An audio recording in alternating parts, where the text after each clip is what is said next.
ജാങ്കോ സ്പേസിലെ ചാറ്റ് കോർണറിലേക്ക് ഏവർക്കും സ്വാഗതം. ഇന്ന് നമ്മോടൊപ്പം മലയാളത്തിൽ വേറിട്ട ഒരു ചിത്രം ആദ്യം തന്ന ബൈസൈക്കിൾ തീവ്സ് എന്ന ചിത്രത്തിലൂടെ നമ്മുടെ മനസ്സിൽ ചേക്കേറി ഇപ്പോൾ രണ്ടാമത്തെ സിനിമ സൺഡേ ഹോളിഡേ എന്ന ചിത്രത്തിൽ എത്തി നിൽക്കുന്ന ഡയറക്ടർ ജസ് സാറാണ്. സാറെന്ന് വിളിക്കണോ ചേട്ടനെന്ന് വിളിക്കണോ? ചേട്ടാന്ന് വിളിക്കുന്ന കുഴപ്പമില്ല, അത് ആദ്യമേ നമ്മളത് ക്ലാരിഫൈ ചെയ്താൽ ആ ഇൻട്രാക്ഷൻ കറക്റ്റ്. ഒരു കുഴപ്പമില്ല. ഓക്കെ. സോ ബൈസൈക്കിൾ തീവ്സ് എന്ന് പറയുന്ന മൂവി ആണ് ചേട്ടനെ ഞങ്ങളെ പരിചയപ്പെടുത്തി തന്നത്. പക്ഷെ അതിന് മുമ്പ് തന്നെ ചേട്ടൻ്റെ ശബ്ദം മലയാളികൾക്ക് വളരെയധികം സുപരിചിതമാണ്. അത് അധികം മലയാളികൾക്ക് അറിയോ എന്ന് ചോദിച്ചാൽ സംശയമാണ്, അറിയാമെന്ന് തോന്നുന്നില്ല. അല്ലു അർജുൻ എന്ന ആർട്ടിസ്റ്റ് മലയാളത്തിൽ വരുന്ന ശബ്ദം ജസേട്ടൻ്റെയാണ്. ആദ്യം തന്നെ ജസേട്ടൻ ഈ ശബ്ദം കൊണ്ട് മലയാളം ഇൻഡസ്ട്രി കീഴടക്കിയപ്പോൾ ഉള്ളൊരു വ്യത്യസ്തത ഇപ്പോൾ ഫീൽ ചെയ്യുന്നുണ്ടോ as A movie maker and before as A sound dubbing artist? ഞാൻ ഈ സിനിമാ സംവിധാനം പഠിച്ചിട്ടില്ല, അസിസ്റ്റൻറ്റ് ഡയറക്ടറായിട്ട് പഠിച്ചിട്ടില്ല, ഫിലിം സ്കൂളുകളിലും പോയിട്ടില്ല. നമ്മൾ കണ്ട് പഠിച്ചത് മുഴുവൻ, ഇപ്പോൾ ആഡ് ഫിലിംസിൻ്റെ ആണെങ്കിലും കണ്ടുപിടിച്ചത് മുഴുവൻ ഡബ്ബിങ് തിയേറ്ററിൽ നിന്നാണ് എന്തെങ്കിലും കണ്ട് പഠിച്ചിട്ടുണ്ടെങ്കിൽ ഉള്ളത്. അപ്പോൾ ഡബ്ബിങ് ഞാൻ വളരെയധികം ആസ്വദിച്ച് ചെയ്തിരുന്ന ഒരു ജോലിയാണ്. ഇപ്പോഴും ചെയ്യുന്നത് വളരെ ആസ്വദിച്ചാണ്. ഇപ്പോൾ കാര്യം അല്ലു അർജുന് വേണ്ടി മാത്രമേ ഡബ് ചെയ്യുന്നുള്ളൂ, പക്ഷേ വളരെ എൻജോയ് ചെയ്ത് ചെയ്യുന്ന പരിപാടിയാണ്. അപ്പം ഈ ഡബ്ബിങ് തിയേറ്ററിൻ്റെ ഒരു പ്രത്യേകത എന്ന് വെച്ചാൽ നമുക്ക് കാണാം, ഒരു ഷോട്ട് തന്നെ കുറേ തവണ റിപ്പീറ്റ് അടിച്ച് കാണാം. അപ്പോൾ അതിൻ്റെ പ്രത്യേകതകൾ മനസ്സിലാക്കാം.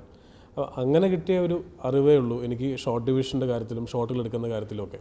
എഡിറ്റ് ഷൂട്ടിൽ നമുക്ക് ആ പറഞ്ഞ പോലെ 10 ടേക്ക് ഉണ്ടെങ്കിൽ ആ 10 ടേക്കും ഷൂട്ടിൽ കണ്ടിട്ട് നമ്മുടെ സിങ്ക് ആവുന്ന സാധനം മാത്രമേ നമ്മൾ എടുക്കത്തുള്ളൂ. അപ്പോൾ ആ ഒരു പ്രാക്ടിക്കൽ കാര്യങ്ങളൊക്കെ നമ്മൾ അതിൽ നിന്നാണ് പഠിച്ചത്. അതെ. അപ്പോൾ നമുക്ക് എന്തായാലും ഓരോരുത്തർക്കും ഓരോ രീതിക്കായിരിക്കും സിനിമ മുന്നോട്ട് വെച്ച് നീട്ടുന്നത്. പക്ഷേ എനിക്കങ്ങനെ തന്നിരിക്കുന്നത്, എനിക്ക് എന്തെങ്കിലും അറിയാൻ സാധിച്ചിട്ടുണ്ടെങ്കിൽ അത് ഡബ്ബിങ് ഇൻഡസ്ട്രിയിൽ വന്നതിന് ശേഷമാണ്. ഓക്കെ. ചേട്ടൻ അപ്പോൾ ഇതിനു മുമ്പ് അസിസ്റ്റന്റ് ഡയറക്ടർ എന്നുള്ളൊരു പദവിയിൽ ഒരു സിനിമയിലും വർക്ക് ചെയ്തിട്ടില്ല? ഒരു സിനിമയും ഇല്ല, ഒരു ആഡ് ഫിലിമും ഇല്ല, ഒരു ആൽബവും ഇല്ല. ഓ, അത് വലിയൊരു കാര്യമാണ്. ബൈസൈക്കിൾ തീവ്സ് വെച്ചാണ് നമ്മൾ തുടങ്ങിയത്. ഫസ്റ്റ് മൂവി ബൈസൈക്കിൾ തീവ്സ് ആണ്. ഓക്കെ. ഞാൻ കേട്ടു ചേട്ടൻ ഇതിന് 3.5 വർഷം, ഓൾമോസ്റ്റ് 3.5 വർഷം ബൈസൈക്കിൾ തീവ്സ് ഇറങ്ങിയതിന് ശേഷം 3.5 വർഷം വർക്ക് ചെയ്തതിന് ശേഷമാണ് ഈ മൂവി പുറത്തിറങ്ങിയിരിക്കുന്നത്. അത് ജിസ് എന്ന വ്യക്തിക്ക് ഇത് എഴുതി തീർക്കാനുള്ളൊരു സമയം അത് നല്ല രീതിയിൽ ചെയ്യണം എന്നുള്ളത് കൊണ്ടാണോ അതോ വേറെ എന്തെങ്കിലും കാരണങ്ങളാൽ മുടങ്ങിപ്പോയതാണോ? ഒരിക്കലുമല്ല, നല്ല രീതിയിൽ എഴുതാൻ വേണ്ടി തന്നെയാണ്. അതായത് എഴുതിയ സീനുകൾ തന്നെ ഇപ്പോൾ നമ്മൾ ചിലപ്പോൾ ഒരു 20 സീൻ എഴുതി, എനിക്ക് ഓർമ്മയുണ്ട് കറക്റ്റ് ഒരു 27-30 സീനോളം ഞാൻ മാറ്റി എഴുതിയിട്ടുണ്ട് ഈ സിനിമയ്ക്ക്. ഓക്കെ. പലപ്പോഴായിട്ട് ഇപ്പോൾ ചിലപ്പോൾ നമ്മൾ മൊത്തം എഴുതി കഴിഞ്ഞ് ഒരു സിനിമ കാണാൻ വേണ്ടി പോകുമ്പോഴായിരിക്കും ഇതിൻ്റെ എന്തെങ്കിലും ഒരു വേറൊരു സിനിമയിലുള്ളത്. അപ്പോൾ എൻ്റെ ഡ്രാമ പൊളിക്കണം. അങ്ങനെ നമ്മൾ തന്നെ കൺവിൻസ്ഡ് ആവുന്ന ഒരു അവസ്ഥയിൽ എത്തുമ്പോഴേ ഞാൻ ആസിഫിൻ്റെ അടുത്ത് ഫൈനൽ അളിയെ കഴിഞ്ഞു എന്ന് പറയുള്ളൂ എന്ന് പറഞ്ഞിട്ടുണ്ടായിരുന്നു. അപ്പോൾ അങ്ങനെ ഇരുന്ന് 3.5 വർഷം എടുത്തു ശരിക്കും ബൈസൈക്കിൾ തീവ്സ് കഴിഞ്ഞ് ഈ കഥ കണ്ടുപിടിക്കാൻ ഏതാണ്ട് ഒരു 6 മാസത്തോളം. അപ്പോൾ ശരിക്കും പറഞ്ഞാൽ 2-2.5 വർഷം എടുത്തിട്ടാണ് ഈ സിനിമ എഴുതി തീർത്തത്. ഇനി അത്ര എടുക്കാൻ ഉദ്ദേശിക്കുന്നില്ല. അടുത്ത ചോദ്യം അതാണ്. അത് ഭയങ്കര ഇരിപ്പായി പോകും. ഇപ്പോഴത്തെ ഇൻഡസ്ട്രിയിൽ ഒരു ചില ആർട്ടിസ്റ്റുകൾ ഫോളോ ചെയ്യുന്ന ഒരു കാര്യമുണ്ട്, വർഷത്തിലൊരു സിനിമ അല്ലെങ്കിൽ 2 വർഷത്തിലൊരു സിനിമ, അതിനുള്ള മേക്ക് ഓവർ ചേഞ്ച് ഓവർ എല്ലാം പറയണം. As A director I feel അതിൽ കൂടുതൽ എടുത്താലും കുഴപ്പമില്ലാന്ന് തോന്നുന്നു എന്നാണ് ഞാൻ പറയാൻ വന്നത്. അതായത് ആർട്ടിസ്റ്റിന് പ്രോബബ്ലി ബോഡിയിൽ വരുന്ന ചേഞ്ചസ് ആണ്, പക്ഷെ ഒരാളുടെ തോട്ട് പ്രോസസ്സിന് വരുന്ന ചേഞ്ചസ് എന്ന് പറയുന്നത് നല്ല മാറ്റമുണ്ട്. അയാൾക്ക് ഐഡിയ വന്ന് അത് ഡെവലപ്പ് ചെയ്യണമെങ്കിൽ ചിലപ്പോൾ സ്റ്റക്ക് ആവാം. പലരും ബുക്ക് എഴുതി തുടങ്ങിയിട്ട് ചിലപ്പോൾ 20-ാം വയസ്സിൽ എഴുതിയത് 30-ാം വയസ്സിൽ തീർക്കുന്ന ആൾക്കാരുണ്ട്. അതേപോലെ ഒരു എന്താ പറയുക എക്സ്പീരിയൻസ് വേണം എന്ന് വെച്ചിട്ടാണ് ഈ ഒരു 2.5 years എടുത്തത്. അതല്ല, നമ്മൾ തന്നെ കൺവിൻസ്ഡ് ആവാൻ വേണ്ടിയിട്ട്. എനിക്ക് ഈ കഴിയുമ്പോൾ നമ്മളോട് ആരെങ്കിലും നിങ്ങൾ സിനിമ കണ്ടിട്ട് എന്നോട് ചോദ്യം ചോദിച്ചാൽ എനിക്ക് ആൻസർ ചെയ്യാൻ പറ്റണം. അപ്പം ലോജിക്ക് വലിയ ഇഷ്യൂ ആണ് എന്നെ സംബന്ധിച്ചിടത്തോളം. ലോജിക്കലി എല്ലാം കറക്റ്റ് ആവണമല്ലോ. അപ്പം അതെല്ലാം കറക്റ്റായിട്ടാണ് ഞാൻ ഇത് ഫൈനൽ കഴിഞ്ഞു എന്ന് പറഞ്ഞുകൊണ്ട് സ്പൈറൽ ബൈൻഡഡ് കോപ്പിയുമായിട്ട് ആസിഫിൻ്റെ അടുത്ത് പോകുന്നത്. ഫൈനൽ ആദ്യം കമ്മിറ്റ് ചെയ്തതിന് ശേഷം പിന്നെ പോകുന്നത് മൊത്തം കഴിഞ്ഞതിന് ശേഷമാണ്. ഓക്കെ. ഈ English names bicycle thieves and now Sunday holiday, എന്തുകൊണ്ടാണ് അങ്ങനെ പേരുകൾ? ഫോഴ്സ്ഫുള്ളി ഒരിക്കലില്ല. ഫോഴ്സ്ഫുള്ളി ഇംഗ്ലീഷ് പേരുകൾ തന്നെ വേണം അങ്ങനെയൊന്നുമില്ല. അങ്ങനെയൊന്നും തീരുമാനിച്ചിട്ടില്ല. ഇപ്പോൾ ആസിഫായിട്ട് തന്നെ ഉടനെ ചെയ്യാൻ പോകുന്ന ഒരു സിനിമയുണ്ട്. അതിൻ്റെ പേര് നമ്മൾ ഉദ്ദേശിക്കുന്നത് അത് പേര് അനൗൺസ് ചെയ്യാറായിട്ടില്ല, അതുകൊണ്ട് പറയാത്ത ഇംഗ്ലീഷ് പേരല്ല, അതൊരു മലയാളം പേരാണ്. അപ്പോൾ അങ്ങനെ നമ്മുടെ സിനിമകളിലെല്ലാം ഇംഗ്ലീഷ് പേരാവണം എന്ന് നിർബന്ധമില്ല, അങ്ങനെ പ്ലാൻ ചെയ്തിട്ടില്ല. എന്തുകൊണ്ടാണ് സൺഡേ ഹോളിഡേ എന്നുള്ളൊരു പേര് വെക്കാനുള്ളൊരു കാരണം? ഉണ്ട്, വ്യക്തമായ കാരണമുണ്ട്. സൺഡേ എന്ന് പറയുന്നത് ഈ സിനിമയിലൊരു കഥാപാത്രമാണ്, ഒരു ക്യാരക്ടറാണ്. ഞായറാഴ്ച ഒരു ഞായറാഴ്ച നടക്കുന്ന ഒരു ഇൻസിഡൻ്റ് ആണ് ഈ സിനിമയുടെ പ്രധാന ഇതിവൃത്തം എന്ന് പറയുന്നത്. അപ്പോൾ ആ സിനിമ തുടങ്ങുന്നതും സിനിമ അവസാനിക്കുന്നതും ഒരു ഞായറാഴ്ചയാണ്. അപ്പോൾ ഞായറാഴ്ച ബെസ്റ്റ് ആയിട്ട് സൂട്ട് ആവും. ഈ സിനിമ കഴിഞ്ഞതും ഞാൻ ഏറ്റവും ഈസി ആയിട്ട് ഇട്ടത് ഇതിന്റെ പേരാണ്, സൺഡേ ഹോളിഡേ എന്ന് പറയുന്ന സംഗതി. ഈസി ആയിട്ട് വന്നൊരു പേരാണ്. സാധാരണഗതിയിൽ അതാണ് ഏറ്റവും കൂടുതൽ പാടായിട്ട് ആൾക്കാർ പറയാറുള്ളത്. പക്ഷേ ഇല്ല, ഇതിനു വേണ്ടി പേരിന് വേണ്ടി ഒരുപാട് ഇരുന്നിട്ടില്ല. ഓക്കെ. ഞായറാഴ്ച തന്നെ സൺഡേ ഹോളിഡേ എല്ലാവരും ഉപയോഗിക്കുന്ന ടേമാണല്ലോ. അതെ അതെ. ഇപ്പോൾ നമ്മുടെ ഈ ക്രിയേറ്റീവിൽ ഞാൻ കണ്ടിരുന്നു, നമ്മുടെ ഓരോ ഡയലോഗുകൾ പറയുന്നുണ്ടായിരുന്നു. അപ്പോൾ ഇതിലൊരു ഡയലോഗുണ്ട്, എന്താണ് സിനിമയോട് ഇത്രയും വലിയ താല്പര്യം? പാഷൻ. സിനിമ പാഷൻ ആകാൻ എന്താണ് കാര്യം? അത് ജിസേട്ടൻ്റെ ജീവിതത്തിൽ വന്നൊരു കാര്യമാണോ അതോ എൻ്റെ നിലപാടാണ് ആ കഥാപാത്രം പറയുന്നത്. അതാണ് ഞാൻ ചോദിക്കാൻ വന്നത്.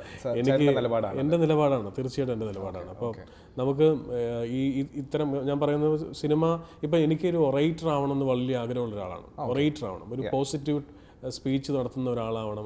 Motivational speech it's a kind of motivational speech എന്ന് പറയും. ഇപ്പം അതിനുവേണ്ടി ക്ലാസ് എടുക്കാൻ പോകണമെന്നല്ലേ പറയുന്നത്. നമ്മൾ തമ്മിൽ 15 മിനിറ്റ് സംസാരിച്ചാലും നിങ്ങൾ എന്നിൽ നിന്ന് പിരിഞ്ഞു പോകുന്ന സമയത്ത് നിങ്ങൾക്ക് എന്തെങ്കിലും സംതിങ് നിങ്ങൾ എന്തെങ്കിലും ക്യാരി ചെയ്തിട്ടുണ്ടാവണം. അതെനിക്ക് ആഗ്രഹമുണ്ട്. അപ്പോൾ അതുകൊണ്ട് തന്നെ ഞാൻ ശ്രീനിവാസൻ സാറിൻ്റെ ക്യാരക്ടർ ഈ സിനിമയിൽ പറയുന്നുണ്ട്, നമ്മുടെ സ്വപ്നങ്ങൾ എഴുതാൻ, പ്രതിഷേധം അറിയിക്കാൻ, ജീവിതത്തിലെ ഫിലോസഫിയും നേരത്തെ റിയാലിറ്റികളും പങ്കുവയ്ക്കാൻ ഒരു 10,000 വേദികളിൽ കയറി നിന്ന് പ്രസംഗിക്കുന്നതിന് തുല്യമല്ലേ സാർ നല്ലൊരു സിനിമ എടുക്കുക എന്ന് പറയുന്നത്? സത്യമല്ലേ അത്? നമുക്ക് നമ്മുടെ ചെറിയ അഭിപ്രായങ്ങൾ പോലും സിനിമ ഒരു റെഫറൻസ് ആണല്ലോ, ഇല്ലേ? 20 വർഷം കഴിഞ്ഞാലും എൻ്റെ ഇന്നത്തെ നിലപാട് എനിക്ക് 20 വർഷം കഴിയുമ്പോൾ കാണാം. എൻ്റെ നിലപാട് അന്ന് അതായിരുന്നു എന്നുള്ളത്. അപ്പോൾ നമ്മളുടെ ഒരു ചെറിയ ഭാഗം ആ ശ്രീനിവാസൻ സാർ അവതരിപ്പിച്ച കഥാപാത്രത്തിൽ കാണാൻ പറ്റും, ഉറപ്പായിട്ടും പറ്റും. അതാണ് ഞാൻ ചോദിക്കാൻ വന്നത്. ജിസേട്ടൻ്റെ ക്യാരക്ടർ അതിൽ കുറച്ച് പ്രതിഫലിക്കും.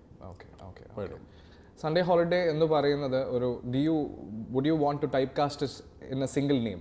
അതായത് ഇപ്പോൾ ഒരു ചിലർ പറയാറുണ്ട് ഇത് ന്യൂജൻ മൂവിയാണ്, ചിലർ പറയും ഇത് എൻ്റർടൈനർ മൂവിയാണ്, ചിലർ ഇത് കോമഡിയാണ്. അങ്ങനെ എന്തെങ്കിലും ഒരു ഒറ്റ വാക്കിൽ പറയാൻ ആഗ്രഹിക്കുന്നു അതോ 365? ഇത് ഞാൻ പറഞ്ഞ തമാശകളിലൂടെ എനിക്ക് സിനിമ എന്നെ ഏറ്റവും കൂടുതൽ സ്വാധീനിച്ചിട്ടുള്ള സിനിമകൾ മലയാളത്തിൽ സിദ്ദിഖ് ലാലിൻ്റെ സിനിമകളാണ്. അവരുടെ സിനിമ കഴിയുമ്പോൾ നമുക്ക് മൊത്തത്തിൽ കാശ് മുതലായി. അതെന്തുകൊണ്ടാണ്? നല്ല ഇമോഷൻസ് ഉണ്ടായിരുന്നു, നല്ല ഹാസ്യം ഉണ്ടായിരുന്നു, നല്ല പാട്ടുകൾ ഉണ്ടായിരുന്നു. പിന്നെയും നമ്മളെക്കുറിച്ച് ചിന്തിപ്പിക്കുന്ന ഇതെല്ലാം കഴിഞ്ഞ് വീട്ടിൽ നിന്ന് ആലോചിക്കുമ്പോഴും രജിസ്റ്റർ ചെയ്ത കുറച്ച് കാര്യങ്ങളുണ്ടാവും. പിന്നെ അതേപോലെ ലോഹിതാസ് സാറിൻ്റെ സിനിമകൾ. അപ്പം അങ്ങനത്തെ നല്ല സിനിമകൾ എടുക്കണം എന്ന് കരുതി ഈ ഇൻഡസ്ട്രിയിലേക്ക് വന്ന ഒരാളാണ് ഞാൻ. നല്ല സിനിമകൾ ചെയ്യണം. ആളുകൾ നമ്മുടെ സിനിമ കണ്ട് വഴിതെറ്റരുത്. മോശം സംഭാഷണങ്ങൾ എൻ്റെ സിനിമയിലൂടെ പ്രചരിപ്പിക്കാൻ പാടില്ല. ബൈസിക്കിൾ തീപ്സിലായാലും ഈ സിനിമയിലാണെങ്കിലും ഒരു ബീപ്പ് സൗണ്ട് പോലും നിങ്ങൾക്ക് കേൾക്കാൻ പറ്റില്ല. സെൻസർ ബോർഡ് പറഞ്ഞ അവിടെ ബീപ്പ് ഇട്ട്, കാരണം ഞാൻ ബീപ്പ് ഇടാൻ ചാൻസ് ഉള്ള ഒരു ഡയലോഗ് ഞാൻ എഴുതില്ല. കാരണം എന്നെ സംബന്ധിച്ചിടത്തോളം ഫാമിലി ഓറിയൻറ്റഡ് ആയിരിക്കണം. എൻ്റെ കുടുംബമായിട്ടും എൻ്റെ മക്കളായിട്ടും എനിക്ക് കാണാൻ പറ്റുന്ന പടമേ ഞാൻ എഴുതിയിട്ട് കാര്യമുള്ളൂ. ഞാൻ അങ്ങനെ ബിൽഡപ്പായ അങ്ങനെ ഒരു ഫാമിലി വാല്യൂസിൽ ജനിച്ചു വളർന്ന ആ ഒരു പെഡിഗ്രി ഉള്ള ഒരാളാണ്. അപ്പോൾ അതുകൊണ്ട് ഉറപ്പായിട്ടും നല്ലതെന്ന് തോന്നുന്ന സിനിമകളെ അങ്ങനത്തെ നന്മ പ്രചരിപ്പിക്കുന്ന കാര്യങ്ങൾ മാത്രം. ഞാൻ പ്രീച്ച് ചെയ്യുന്നതിനെ കുറിച്ചല്ലോ എനിക്ക് അതിനോട് താല്പര്യം. ഫോഴ്സ്ഫുള്ളി പ്രീച്ച് ചെയ്യുന്നതിനോട് എനിക്ക് താല്പര്യമില്ല. അത് മറ്റേ ഫിലോസഫി ബുക്ക് വാങ്ങിച്ചു വന്നിട്ട് എഴുതി വെക്കുന്ന പരിപാടി അതല്ല. സിനിമയിൽ എന്ത് ഫിറ്റ് ആകുന്നോ ആളുകളെ നന്നാക്കാൻ വേണ്ടിയിട്ടല്ല, ഒരു നല്ല കഥ പറയുക, ആ കഥയ്ക്ക് അനുയോജ്യമായിട്ട് പടം കഴിയുമ്പോൾ ആളുകളുടെ ഉള്ളിൽ എന്തെങ്കിലുമൊക്കെ കിട്ടിയിട്ടുണ്ടാവണം. ഈ പറഞ്ഞ പോലെ കണ്ട് എണീറ്റ് പോകുമ്പോൾ നമുക്ക് ജീവിതത്തിൽ മനസ്സിലാക്കാൻ പറ്റുന്ന, അല്ലെങ്കിൽ നമ്മളത് ജീവിതത്തിൽ കൊണ്ടുവരേണ്ട കുറച്ച് കാര്യങ്ങൾ ആ സിനിമയിൽ നിന്ന് കിട്ടിയാൽ അത്രയും നല്ലത്. അങ്ങനെ കൺസിഡർ ചെയ്യുന്ന ഒരാളാണ്. തീർച്ചയായിട്ടും അതിനാണ് കൂടുതൽ ഇമ്പോർട്ടൻസ് കൊടുക്കുന്നത്. ഓക്കെ. ഇപ്പം പേരിൽ തന്നെ ഇത് ഉള്ളത് കൊണ്ടാണോ എന്ന് എനിക്കറിയില്ല. ജസ്റ്റ് ജോയ് എന്നുള്ളത് പേരിൽ തന്നെയുണ്ട്. സോ ഹൂവർ ഇസ് ബീങ് ആസ്ഡ് ആരാണ് ജസ്റ്റ് ജോയെ കുറിച്ച് എന്താണ് പറയാനുള്ളതെന്ന് പറയുമ്പോൾ സിനിമയെ കുറിച്ചാണെങ്കിൽ പോലും, ബൈസിക്കിൾ തീവ്സ് ആണെങ്കിലും ഇതിനെക്കുറിച്ച് പറയുമ്പോഴാണെങ്കിലും എല്ലാവരും പറയുന്ന പാവം, പഞ്ചപാവം എന്നുള്ളൊരു വാക്കാണ് അതിൽ ടാഗ് ചെയ്യുന്നത്. ഇപ്പോൾ കുറച്ച് മുമ്പ് ആസിഫേട്ടനും അപർണയായിട്ട് സംസാരിച്ചപ്പോഴും അവർ ടാഗ് ചെയ്തൊരു വാക്കാണ്. ആണോ ശരിക്കും പഞ്ചപാവം ആണോ? അല്ല, അങ്ങനെയല്ല. ഇപ്പം എല്ലാവർക്കും എല്ലാ മുഖങ്ങളും ഉണ്ട്. ഞാൻ ഇരുന്നുകൊണ്ട് ഞാനൊരു പഞ്ചപാവമാണെന്ന് പറയുന്നത് സ്വന്തമായിട്ട് ആരും പറയില്ല. കാര്യമില്ല. നമ്മളെക്കുറിച്ച് പറയേണ്ടത് മറ്റുള്ളവരാണ്. ആസിഫും അപർണയും അത് പറഞ്ഞു എന്ന് നിങ്ങൾ പറയുന്നതാണ് ഞാൻ കേൾക്കുന്നത്. എന്നെ സംബന്ധിച്ചോളം ഞാൻ എവിടെയെങ്കിലുമൊക്കെ ചെയ്യുന്നത് കണ്ടിട്ടോ അല്ല ഒബ്സർവ് ചെയ്തിട്ടോ ആയിരിക്കും അവരത് പറയുന്നത്, അല്ലേ? അപ്പോൾ എനിക്ക് കിട്ടുന്ന റിസൾട്ട് ഇതാണ്. ഇങ്ങനെ ആരെങ്കിലൂടെയൊക്കെ പറഞ്ഞ് അയാളൊരു നല്ല മനുഷ്യനായിരുന്നു എന്ന് പറയുന്നത്, അല്ലേ? അങ്ങനെ കേൾക്കാനാണ് നമുക്ക് എല്ലാവർക്കും അവസാനം, അല്ലേ, എൻഡ് ഓഫ് ദ ഡേ നമ്മളില്ലാത്തൊരു സദസ്സിൽ നമ്മളെക്കുറിച്ച് നല്ലത് പറയണം, അത്രേ ഉള്ളൂ. വേറെ നമ്മളിനി എന്ത് കാശോ വലിയ വീടോ കാറോ ഇതൊന്നും അല്ലല്ലോ ഇമ്പോർട്ടൻറ്റ്. നമ്മളെ കുറിച്ച് ആൾക്കാർ നല്ലത് പറയുക. അപ്പം ആരെയും ബുദ്ധിമുട്ടിക്കാതിരിക്കുക എന്നുള്ള കാര്യം പോവുക.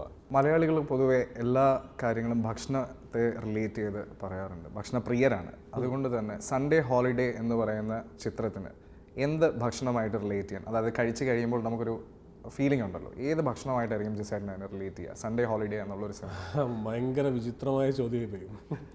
നല്ലൊരു നാടൻ വെജിറ്റേറിയൻ സദ്യയായിട്ട് നിങ്ങൾക്ക് റിലേറ്റ് ചെയ്യാം. വെജിറ്റേറിയൻ ബിക്കോസ് ബീപ്പ് ശബ്ദങ്ങൾ ഇല്ലാത്തത് കൊണ്ടാണ് വെജിറ്റേറിയൻ എന്ന് എടുത്ത് പറയാൻ കാരണം. ഓക്കെ, അപ്പോൾ മലയാളികൾക്ക് എല്ലാവർക്കും ഒരുപോലെ തന്നെ ചെന്ന് സ്വീകരിക്കാൻ പറ്റും. ഏത് പ്രായക്കാർക്കും, അതാണ് ഇതിൻ്റെ ഇത്.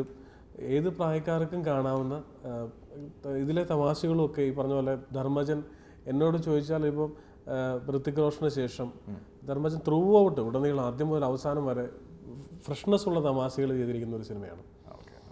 നമ്മൾ ഒരിടത്തും പടം സീരിയസ് ആയി പോകുന്നില്ല, എല്ലാം തമാശയിലൂടെ സീരിയസ് ആയ കാര്യങ്ങൾ പറയുമ്പോഴും അതിലുള്ളൊരു കുഞ്ഞു തമാശ ഒളിപ്പിച്ചിട്ടാണ് ഞങ്ങൾ പറഞ്ഞിരിക്കുന്നത്. ഒരു കോമഡി ടച്ച് ഉണ്ടാവും, എല്ലാത്തിനും ഒരു ഫ്രഷ്നെസ് ഉള്ള കോമഡി ഉണ്ടാവും. Okay okay. ഇനി ഇതിൽ ചേട്ടൻ എഴുതിയിരിക്കുന്ന ആ പാട്ടിനെ കുറിച്ചാണ് ചോദിക്കാനുള്ളത്. അതായത് നമ്മുടെ ആ വിചിത്രമായ സോങ് എന്ന് വേണമെങ്കിൽ വീണ്ടും പറയാം. പ്രജണ്ഡനം, തുപ്ലോദയം, ഹുമ്മേളനം. അപ്പൊ ഇത് എന്തെങ്കിലും ഒരു റിലേഷൻ ഫോർ ദീസ് വേർഡ്സ്? ഒന്നുമില്ല. അതായത് രാഹുൽ എന്ന് പറയുന്ന ഒരുത്തൻ, അയാൾക്ക് സ്വന്തം പേര് പോലും ഇഷ്ടമല്ല. അയാളുടെ പേര് VP വിഭീഷ് എന്നാണ്. ആ പേര് മാറ്റി പുള്ളി രാഹുൽ എന്നാക്കി. അതാണ് ധർമ്മജൻ. അപ്പൊ അദ്ദേഹത്തിന് എന്തെങ്കിലും ഒരു പാട്ടെഴുത്തുകാരനാവണമെന്ന് ആഗ്രഹമുണ്ട്. പക്ഷെ അയാളുടെ പാട്ടെഴുത്തിന്റെ ABCD പുള്ളിക്ക് അറിഞ്ഞൂടാ.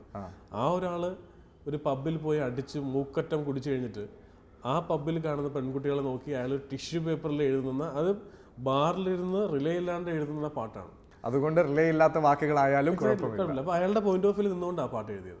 അയാൾ അങ്ങനെ ഒരു കഥാപാത്രം ഇല്ലേ, അയാൾക്ക് അങ്ങനത്തെ വാക്കുകളെ യൂസ് ചെയ്യാൻ പറ്റുള്ളൂ.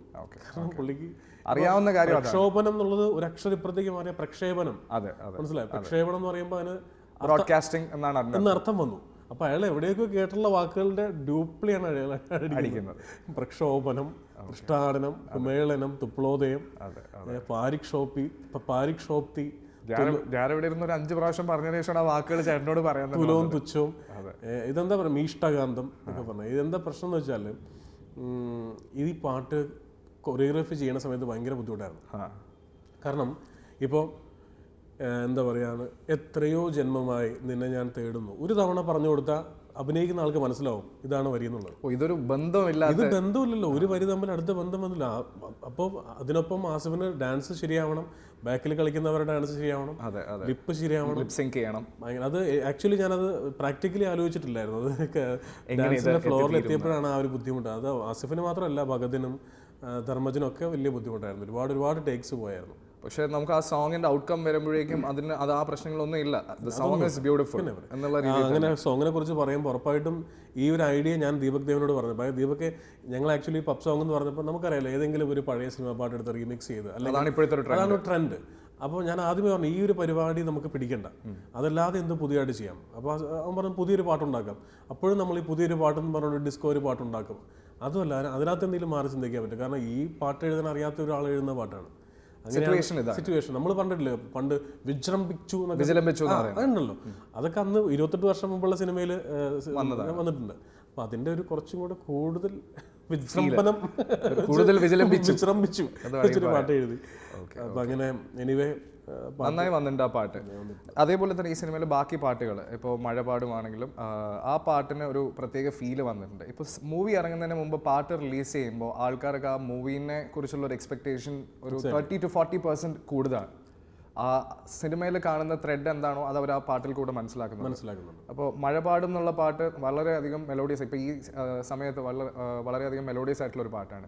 അതിൽ പാടിയിരിക്കുന്ന പുതിയ singers, Aparna can be considered as a new singer even though നേരത്തെ പാടിയിട്ടുണ്ടെങ്കിലും അരവിന്ദ് വേണുഗോപാൽ, വേണുചേട്ടൻ്റെ മകനാണ്, കമ്പാരിറ്റീവ്ലി പുതിയ സിംഗറാണ്. അവരെയൊക്കെ ഉൾപ്പെടുത്തി അങ്ങനെ ഒരു സോങ് ചെയ്യാനുള്ള ഒരു പ്രചോദനം ഉണ്ടാവാൻ കാരണം?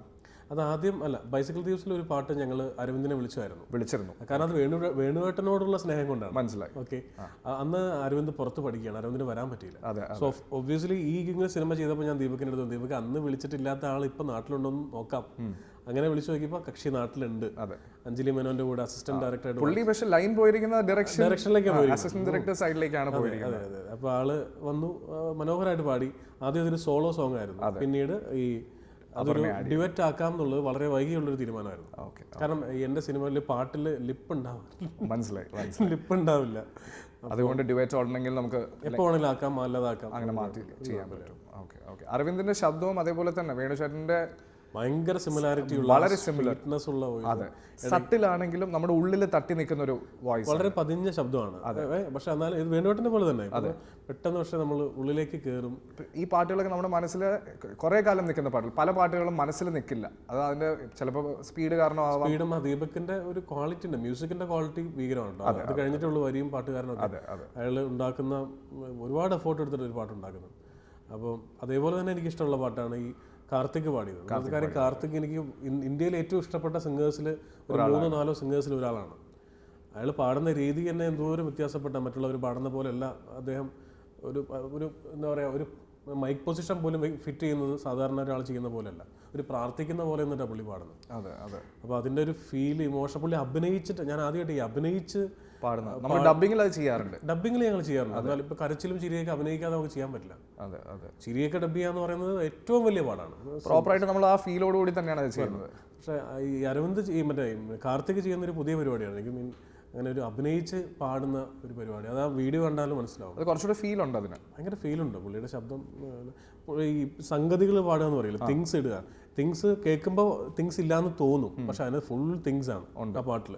പക്ഷെ കേൾക്കുന്നവന് അത് മനസ്സിലാവില്ല, അത് നിരീക്ഷിച്ചാൽ മാത്രമേ മനസ്സിലാവുള്ളൂ, ശ്രദ്ധിച്ചാൽ മാത്രമേ മനസ്സിലാവുള്ളൂ. അപ്പോൾ കാർത്തികിൻ്റെ അതിമനോഹരമായ പാട്ട്. അതുപോലെ പ്രകാശ് ബാബു എന്ന് പറയുന്ന സിംഗർ ആദ്യമായിട്ട് സിനിമയിൽ പാടുന്നതാണ്. നന്നായിട്ട് പാടി. ആ പാട്ട് ഇപ്പോഴും യൂട്യൂബിൽ റിലീസ് ചെയ്തിട്ടില്ല. അതൊരു മൊണ്ടാഷ് സോങ് ആണ്, ടൈം ലാപ്സ്.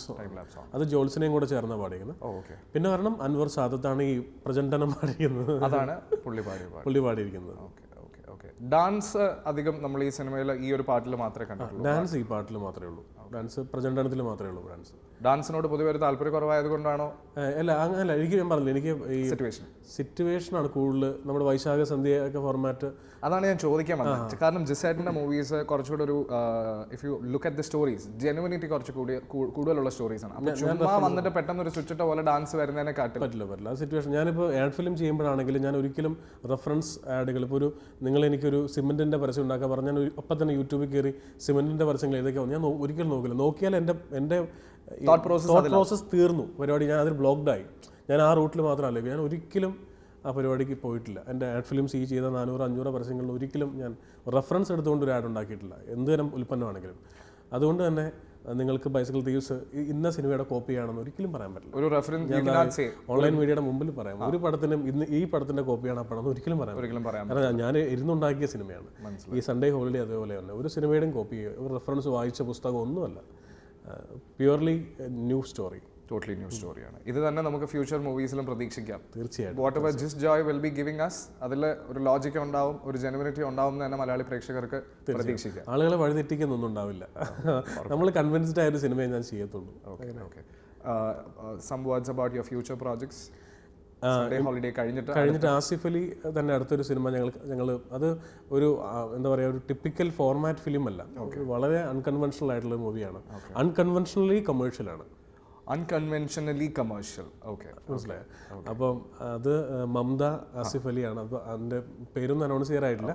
അത് എഴുതുന്നത് ഇമാനുവൽ സിനിമ എഴുതിയ വിജീഷാണ് എഴുതുന്നത്. അപ്പോൾ ഞങ്ങൾ കുറേ നാളുകളായി എനിക്കാണോ ഈ സിനിമയുടെ ഞാൻ എഴുതാൻ തുടങ്ങിയപ്പോൾ തന്നെ വിജീഷ് ആ സിനിമ എഴുതാൻ വേണ്ടി തുടങ്ങിയതാണ്. അതും ഇതുപോലെ ഫൈൻ ട്യൂൺ ചെയ്ത് ഞങ്ങൾക്ക് എല്ലാം ചെയ്യാൻ ഇപ്പോൾ ഒരിക്കലും നിങ്ങൾ എക്സ്പെക്ട് ചെയ്യുന്ന ഒരു ഫോർമാറ്റിലുള്ള സിനിമയെ ചേട്ടൻ പറഞ്ഞപ്പോൾ അഗൈൻ ഒരു ലോജിക്കുള്ള ഒരു സിനിമയായിരുന്നു അത്. അപ്പോൾ അതേപോലെ തന്നെ ആണെങ്കിലും പക്ഷേ അൺകൺവെൻഷണൽ ആണ്. റിവഞ്ചും ഒക്കെ ഉണ്ട്. പക്ഷേ ഈ പറഞ്ഞ പോലെ ഫാമിലി ഉണ്ട്, ഒപ്പം റിവഞ്ചും അത് ഒരു മെസ്സേജും ഒക്കെ ഉണ്ട്. കഴിയുമ്പോൾ ഒരു ഫീൽ ഗുഡ് മൂവിയായിട്ട് തീരുകയും ചെയ്യും. അങ്ങനെ കാരണം മമത ആസിഫ് എന്ന് പറയുമ്പോൾ തന്നെ നിങ്ങൾക്ക് അറിയാമല്ലോ, ഒരു കോമ്പിനേഷൻ കഥ തുടരുന്നതിന് ശേഷം വരുന്ന ഒരു കോമ്പിനേഷനാണ്. അപ്പോൾ അത് ഒരുപാട് പ്രതീക്ഷയോടെ നോക്കി ഉള്ളൊരു മൂവിയാണ്, ഒരുപാട് പ്രതീക്ഷയുള്ള സിനിമയാണ്. ജിസ് ജോയ് എന്നുള്ള വ്യക്തി ട്രാവൽ ചെയ്തിരിക്കുന്നത് from A dubbing artist, then you sing also, and then movie direction. ഇത് വെച്ച് നിൽക്കുവാണോ? ഇനി വേറെ എന്തെങ്കിലും ഒരു സ്റ്റേജിൽ ഒരു പ്ലാറ്റ്ഫോമിലോട്ട് പോകാൻ ഉദ്ദേശിക്കുന്നുണ്ടോ? എന്തെങ്കിലും മനസ്സിലുണ്ടോ?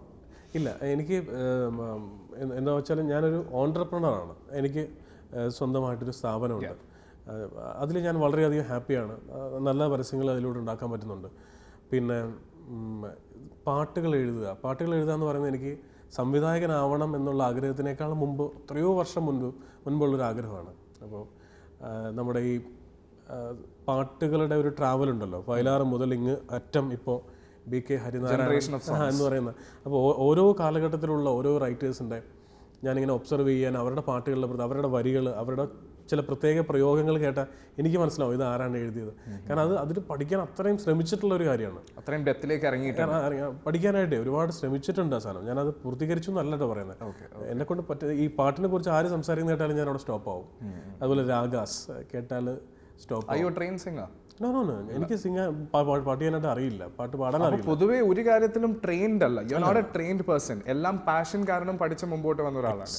എക്സാക്ട്ലി. ഞാൻ സ്കൂളിൽ പഠിക്കുമ്പോഴൊന്നും ഞാൻ എഴുതുന്ന ആളൊന്നുമല്ല. ഞാൻ ഈ പറഞ്ഞ പോലെ ഒരു ബേസിക് ഒരു റൈറ്ററൊന്നുമല്ല. സംവിധാനം ഞാൻ പറഞ്ഞില്ല, പഠിച്ചിട്ടില്ല. ഇത് ഈ പറയുന്ന പോലെ ഉള്ളിലുള്ള ഒരു ആഗ്രഹം കൊണ്ട് ചെയ്യുന്നതാണ്. അത് ഈ പറയുന്ന കാരണവന്മാരുടെ പുണ്യവും നമ്മൾ ചെയ്തിട്ടുള്ള ഏതെങ്കിലും നല്ല പ്രവൃത്തിയുടെയും ഗുരുക്കന്മാരുടെ പുണ്യം കൊണ്ടൊക്കെ ഇപ്പോൾ നമുക്കറിയാലോ ഒരു ആദ്യത്തെ അവസരം എന്ന് പറയുന്നത് ഇമ്പോർട്ടൻ്റ് ആണ്. അത് ആഡ് ഫിലിം ഇൻഡസ്ട്രിയിലാണെങ്കിൽ ഞാനിപ്പോൾ all India ad film makers അസോസിയേഷൻ്റെ ട്രഷററാണ്. ഓക്കെ. അപ്പോൾ ഈ പ്രകാശ് വർമ്മയും രാജീവ് മേനോൻ സാറും വി കെ പ്രകാശ് ഒക്കെ ഉള്ള അങ്ങനെ ഒരു ലീനിയേജിൽ ഫോളോ ചെയ്ത് വരുന്നുണ്ട്. ആ ഒരു അപ്പോൾ ഇതെല്ലാം എന്തൊക്കെയോ ഭാഗ്യം കൊണ്ട് നമ്മൾ വിശ്വസിക്കുന്നതാണ് ആൾക്കാർ, ക്ലയൻസ് ആണെങ്കിലും ഒക്കെ. അതൊരു പക്ഷേ എനിക്ക് ആ പ്രവൃത്തിയോട് ആ മേഖലയോടുള്ള എൻ്റെ എക്സൈറ്റ്മെൻ്റ് ആയിരിക്കാം. അതിന് ബഡ്ജറ്റൊന്നും ഒരു പ്രശ്നമല്ല. എൻ്റെ എക്സൈറ്റ്മെൻറ്റ് എന്ന് പറയുന്നത് നമ്മുടെ പാഷനും എക്സൈറ്റ്മെന്റിനും ഒരിക്കലും നമുക്കൊരു ബഡ്ജറ്റ് ഇടാൻ പറ്റും. എക്സൈറ്റ്മെന്റ് എപ്പോൾ തീരുന്നോ അന്ന് നമ്മൾ നിർത്തിയേക്കുക. ഈ പരിപാടിക്ക് എന്ത് പരിപാടി നിങ്ങൾ ചോദിക്കുക, നിങ്ങളുടെ ജോലി ആയിക്കോട്ടെ, നമ്മുടെ ഒരു കലാസൃഷ്ടി ആയിക്കോട്ടെ, നമ്മൾ അതിനുള്ള എക്സൈറ്റ്മെന്റ് തീർന്നാൽ പിന്നെ അത് ചെയ്യരുത്. അത് കാണാനുണ്ടോ, റിഫ്ലക്ട് ചെയ്യും സിനിമയിൽ. സിനിമ ആയിക്കോട്ടെ എന്തും ആയിക്കോട്ടെ, ആഫ്റ്റർ എഫക്റ്റ് അതിലുണ്ടാവും, അതിനകത്തുണ്ടാവും. നമ്മുടെ എക്സൈറ്റ്മെന്റ് തീർന്നാൽ പിന്നെ നമ്മൾ മടിയനാണ്. അതെ അതെ അതെ അതെ. Are you A family person? ഫാമിലിയിൽ ആരൊക്കെയുണ്ട് അതിനെക്കുറിച്ചൊന്ന്? എൻ്റെ വീട്ടിൽ എൻ്റെ അപ്പച്ചൻ, എൻ്റെ അമ്മ, എൻ്റെ ഭാര്യ, എൻ്റെ 2 കുട്ടികൾ. മോനിപ്പോൾ 6 വയസ്സ്, മോൾക്ക് 2.5 വയസ്സ്. ഇതാണ് എൻ്റെ കുടുംബം. എറണാകുളംകാരനാണ്? പക്ക എറണാകുളംകാരനാണ്. വാഴക്കാലയാണ് സ്ഥലം? വാഴക്കാല. എറണാകുളംകാരനായതുകൊണ്ടാണ് ഈ ഡബിങ്ങിൽ ഇത്ര അവസരമൊക്കെ കിട്ടിയത്. ഇത്രയും അവസരം കിട്ടിയത്. അന്നൊക്കെ നമ്മൾ തുടങ്ങുമ്പോൾ 12 സീരിയലൊക്കെ, 12 നേരെ എൻട്രി എന്ന് പറയുന്നത് തന്നെ 10-12 സീരിയലിലേക്കാണ്. അപ്പോൾ അത് ഒരുപക്ഷെ എറണാകുളം സ്വദേശി ആയതുകൊണ്ട് എപ്പോൾ വിളിച്ചാൽ അവൈലബിൾ ആവുന്ന ഒരു ആർട്ടിസ്റ്റ് ആയിരുന്നു.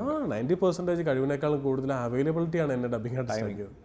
അത് പിന്നെയാണ് നമ്മൾ എക്സ്പെർട്ടൈസ് ചെയ്യുന്നത്. അതെ അതെ. Okay okay. ഒരു ക്വസ്റ്റ്യൻ കൂടി.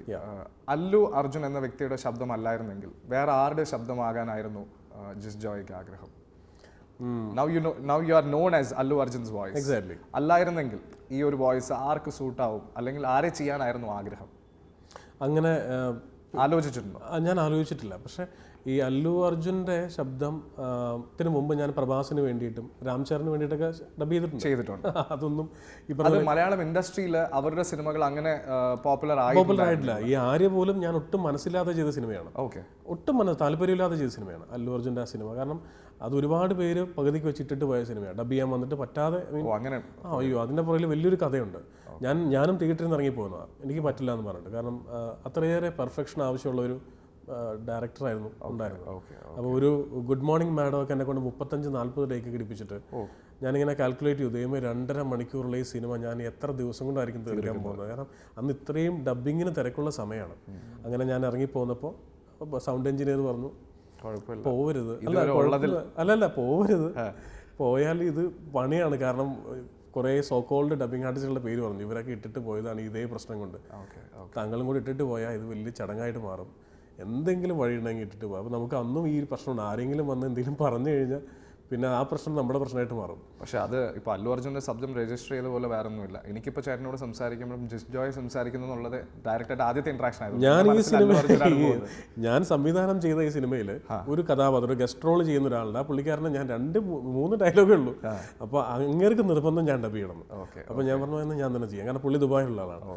അപ്പോൾ ഞാൻ ഡബ് ചെയ്തു. ഞാൻ മിണ്ടാതിരിക്കുകയാണ്. ഇതിൻ്റെ പ്രിവ്യൂ കാണുന്ന സമയത്ത് കറക്റ്റ് ആ സ്ഥലത്ത് ഇപ്പോൾ എല്ലാവരും കൂടെ എൻ്റെ മുഖത്തേക്ക് ഇങ്ങനെ കറക്റ്റായിട്ട് ആലോചിച്ച് നോക്കി. ഞാൻ ഒന്നും ഇങ്ങോട്ട് പറയുന്നില്ല. ഞാൻ പറഞ്ഞു മാറ്റിക്കോളാം. ഓക്കെ. ഒരു ലാസ്റ്റ് റിക്വസ്റ്റ് ഉണ്ട്. പാടില്ല എന്ന് പറഞ്ഞു, പാട്ട് എഴുതുന്ന ആളാണ്, എന്നാലും ഒരു 2 വരി ഞങ്ങൾക്ക് വേണ്ടി ഏതെങ്കിലും ഒരു പഴയ പാട്ട്. അയ്യോ, അങ്ങനെ പറയും. ഇപ്പൊ ചെറുതായിട്ട് നേരത്തെ മൂളിയ ആ താരാട്ട് പാട്ടായാലും നന്നായിരിക്കും. അതേതാണത്? അല്ലികളും പൂവ് പാടിയെന്ന് കേട്ടോ, അതായാലും നന്നായിരിക്കും. ജസ്റ്റ് ഒരു 2 വരി നോക്കാം, ട്രൈ ചെയ്ത് നോക്കാം പ്ലീസ്. കുളമാണെങ്കിൽ നിങ്ങൾ ഇടരുത്. ഇല്ല ഇല്ല. അല്ലീളം പൂവോ ഇല്ലിമുളം തേനോ തെങ്ങിള നീരോ തേനൊലിയോ മണ്ണിൽ വിരിഞ്ഞ നിലാവോ ഇങ്ങനെയൊക്കെ എനിക്ക് പാടറിയുള്ളൂ. ഇത് വെറും ബാത്റൂം സിംഗറാണ്. അല്ലല്ല, ഞാൻ പറയാൻ വരുന്നത് ബാത്റൂം സിംഗർ ആണെന്ന് അവകാശപ്പെടുന്ന ചില ആൾക്കാരിൽ നല്ല സിംഗേഴ്സ് ഉണ്ടെന്ന് കണ്ടെത്തുന്നതാണ് ഞങ്ങളുടെ ചെറിയൊരു ജോലി. അതിൽ കണ്ടെത്തിയ ഒരു നല്ലൊരു വോയിസ് ആണ് ചേട്ടാ. U shouldn't like say that you don't Singh, പക്ഷെ നല്ല രീതിയിൽ ആ ഒരു ഫീൽ കറക്റ്റായിട്ട് വന്നിട്ടുണ്ട്. എനിവേസ്, ഈ ഒരു സൺഡേ ഹോളിഡേ എന്നുള്ളൊരു മൂവി വലിയൊരു വിജയമായി തീരട്ടെ എന്ന് പ്രാർത്ഥിച്ചുകൊണ്ട് വളരെ നന്ദി ഞങ്ങളുടെ കൂടെ ഇത്രയും സമയം സ്പെൻഡ് ചെയ്തത്. ഞാൻ അങ്ങോട്ടാണ് താങ്ക്സ് പറഞ്ഞത്. കാരണം നിങ്ങളിപ്പോൾ എൻ്റെ സിനിമയ്ക്ക് വേണ്ടിയിട്ടാണ് സംസാരിക്കുന്നത്. നിങ്ങൾക്ക് ഈ ഇൻ്റർവ്യൂ കൊണ്ട് ഉണ്ടാവുന്ന, ഞാനൊരു കമലഹാസനൊന്നുമല്ല ഇല്ലേ, അപ്പോൾ നിങ്ങൾക്കുണ്ടാവുന്ന ഗുണത്തേക്കാളേറെ എനിക്കും എൻ്റെ സിനിമയ്ക്കും ഈ ഇൻ്റർവ്യൂ കൊണ്ട് ഉണ്ടാവും. അപ്പോൾ ഒരു ഫോർമാലിറ്റി വേണ്ട, നിങ്ങളോടാണ് എനിക്ക് താങ്ക്സ് പറയാനുള്ളത്. ഈ സിനിമ നിങ്ങളെ കൊണ്ട് പറ്റുന്ന രീതിയിലെല്ലാം സപ്പോർട്ട് ചെയ്ത് ഉറപ്പായിട്ടും ചെയ്യണം. എല്ലാവരും സിനിമ കാണണം. നിങ്ങൾ പറഞ്ഞില്ലേ ബൈസൈക്കിൾ തീവ്സ് എന്ന് പറയുന്ന ആ സിനിമ, even though it was an average grosser, അത് കഴിഞ്ഞിട്ട് ആ സിനിമ ഭയങ്കരമായിട്ട് ഓൺലൈനിലാണെങ്കിലും ടോറൻസിലാണെങ്കിലും ഓടിയ ഒരു സിനിമയാണ്. ആ ഒരു സംഭവം ആയിരിക്കില്ല ഇതിനുള്ള റിസപ്ഷൻ എന്ന് ഞങ്ങൾക്ക് ഉറപ്പുണ്ട്. ബിക്കോസ് ഇപ്പോൾ കാഷിനോട് സംസാരിച്ചതായാലും നമ്മുടെ ഈ ക്രിയേറ്റീവ്സ് കണ്ടതായാലും trailers, songs, everything is very promising. So good luck to Sunday Holiday team. Thank you. Thank you, sir. Thanks a lot. My pleasure.